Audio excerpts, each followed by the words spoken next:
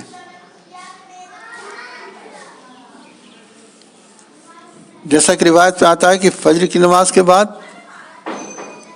دن کے فرشتے آ جاتے ہیں تو رات کے فرشتے چلے جاتے ہیں، اور اس وقت عصر کی نماز کے بعد کہ رات کے فرشتے آ جاتے ہیں اور دن کے فرشتے چلے جاتے ہیں. اللہ جل شانہ اپنے فرشتوں سے سوال کرتے ہیں کہ تم نے ہمارے بندوں کو کس حال میں پایا؟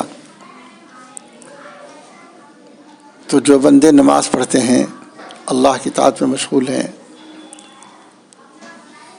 اور خاص طور پر عصر کے بعد تسبیحات میں، تلاوت قرآن میں، ذکر الہی میں مشغول رہتے ہیں، تو ملائکہ اور فرشتے جا کے جواب دیتے ہیں کہ اللہ، ہم نے آپ کے بندوں کو آپ کی یاد میں مشغول پایا. غرض ہے کہ یہ فضیلتیں ہیں. بالخصوص آج کے دن عصر کے بعد کے بارے میں عرض کیا گیا. اس فضیلت سے ہم انسانوں کو فائدہ اٹھانا چاہیے کہ جو فضیلت کا وقت ہوتا ہے اس میں نیک کام کرنے سے، دعا مانگنے سے، تلاوت قرآن کرنے سے بہت زیادہ انسان کو برکتیں اور فائدے حاصل ہوتے ہیں. اللہ تعالیٰ